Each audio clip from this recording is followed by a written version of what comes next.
Uma pessoa me pede ajuda para uma situação, dessa vez, não tão normal.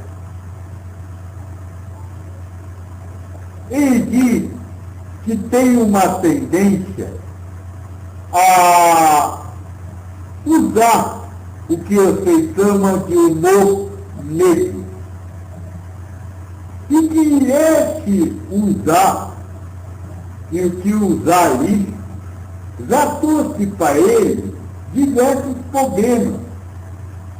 Pessoas que se sentiram magoadas, pessoas que se sentiram feridas, pessoas que se sentiram mal com essa sua forma de agir.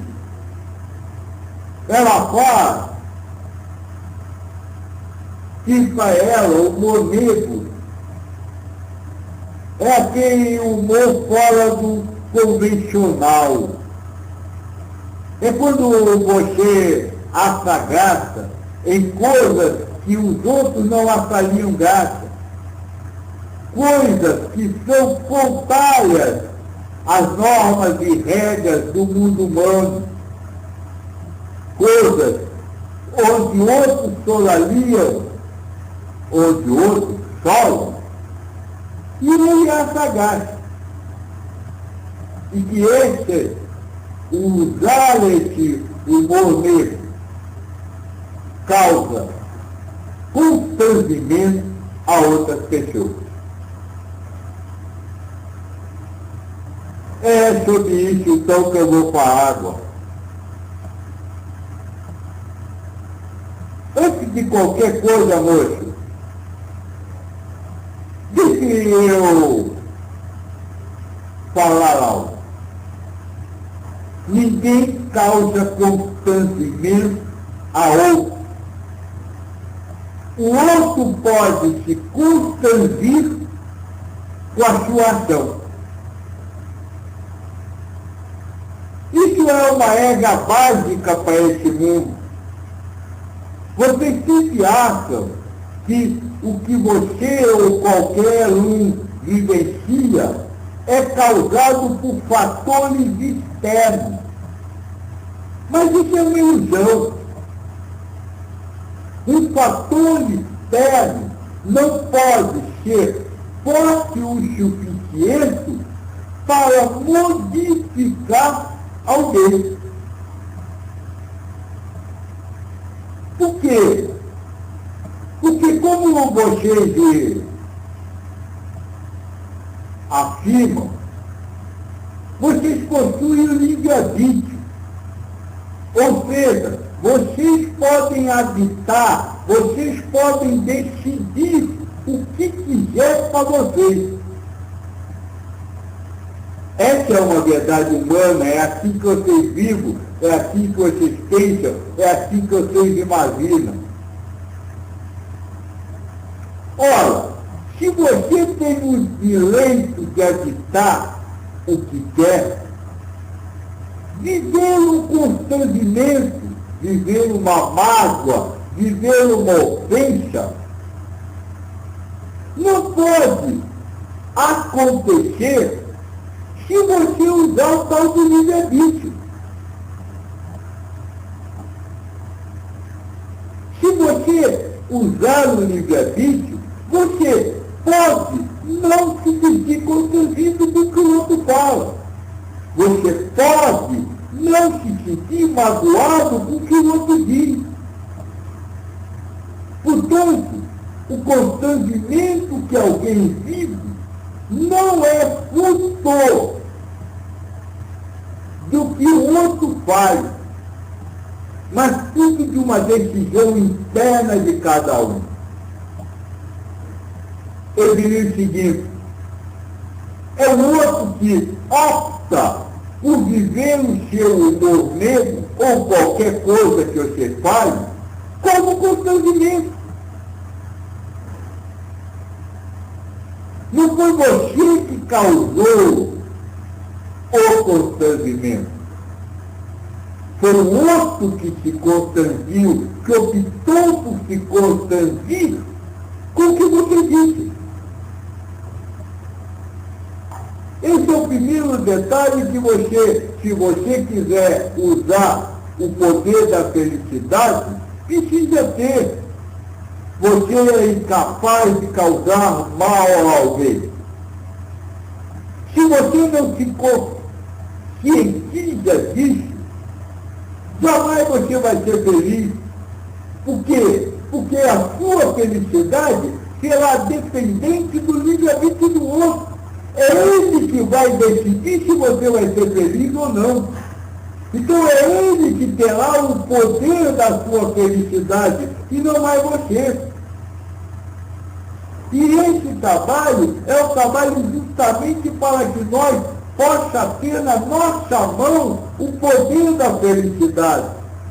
E o poder da felicidade está em você, nesse caso, em você saber que o constrangimento que o outro viveu, porque você usou o momento,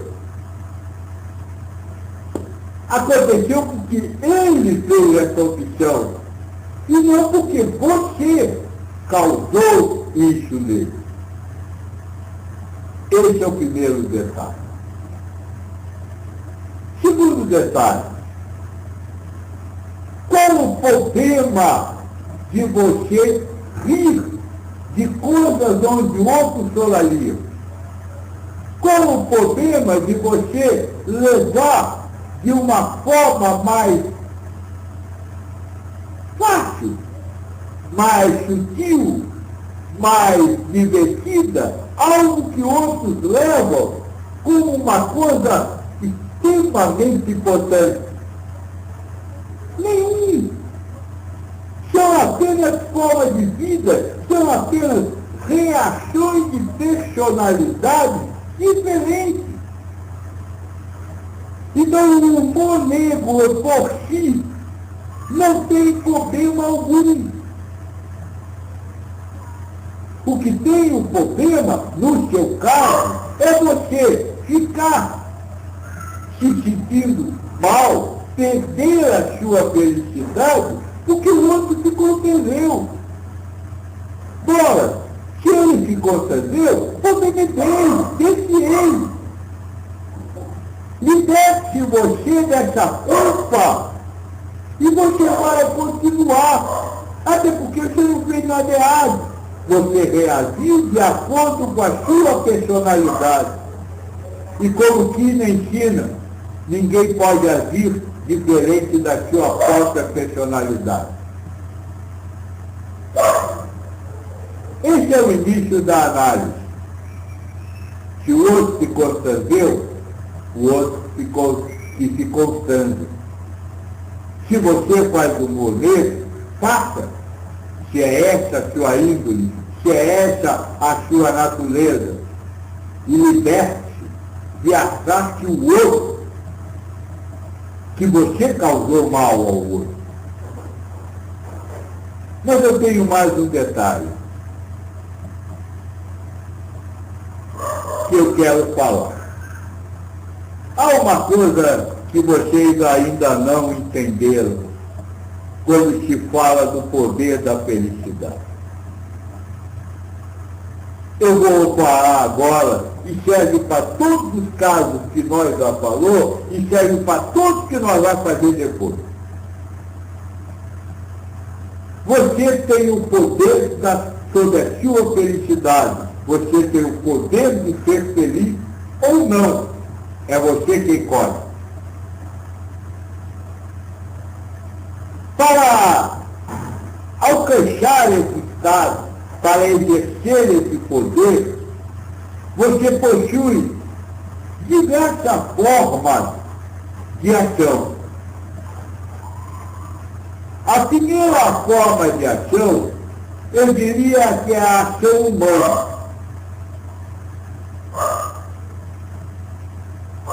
No seu caso, qual seria a ação humana? O seu jeito de ser, o seu jeito de se divertir, causa mal, causa constrangimento a outro, e você não gosta de causar constrangimento ao outro. Para ser feliz, usando a ação humana, eu diria, pare de rir na hora que não deve se rir. Ora, é tão simples. Se isso é o que lhe causa problema, pare com isso. Essa seria uma ação. Agora, me diga uma coisa. Será que é tão simples? Se você vê que já teve diversos problemas por causa disso e não falou, isso é sinal de que essa forma de agir você não tem. Então esse é o primeiro detalhe para aquele que quer ter o poder da felicidade.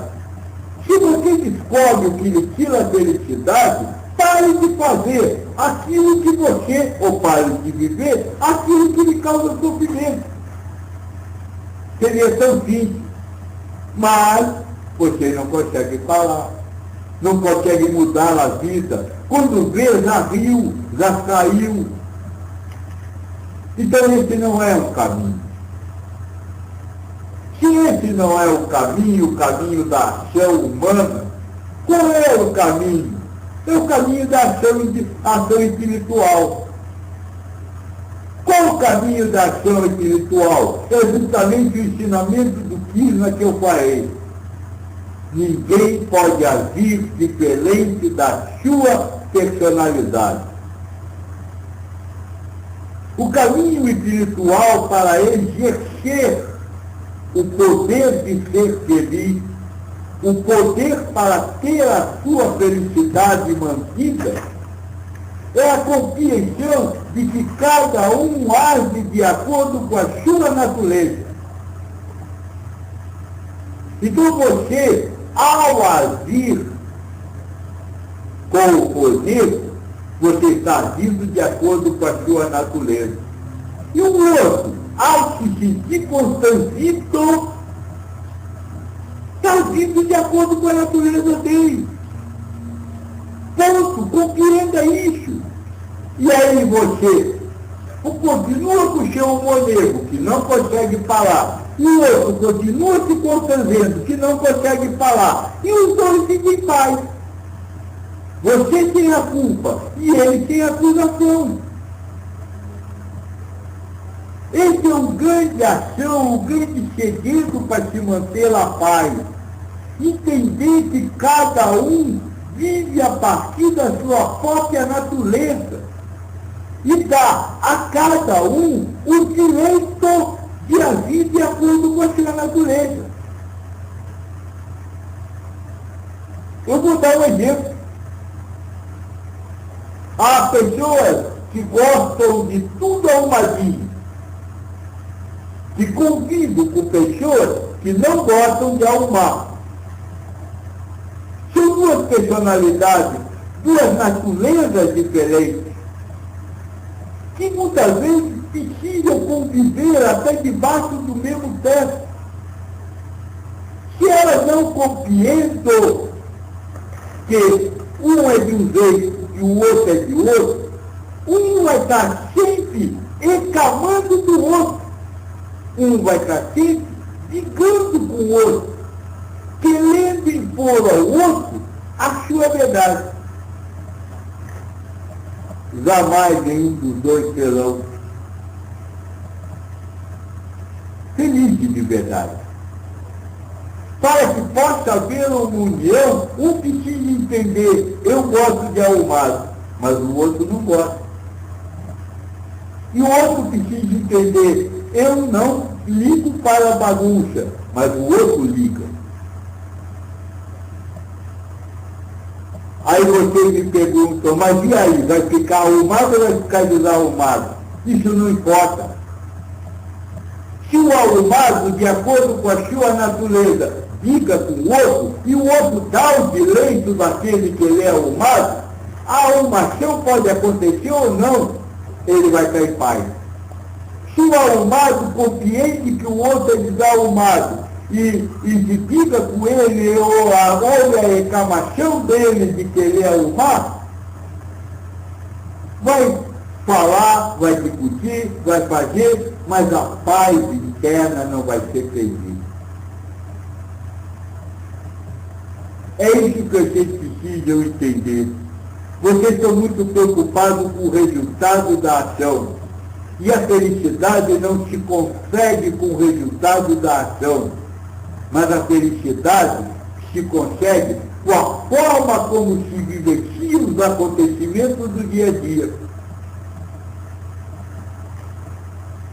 Então, portanto, moço, se você não consegue deixar de ser um moneiro, se aqueles na frente de quem você exerce esse humor não consegue deixar de se constranger, vive em paz com você e com o outro.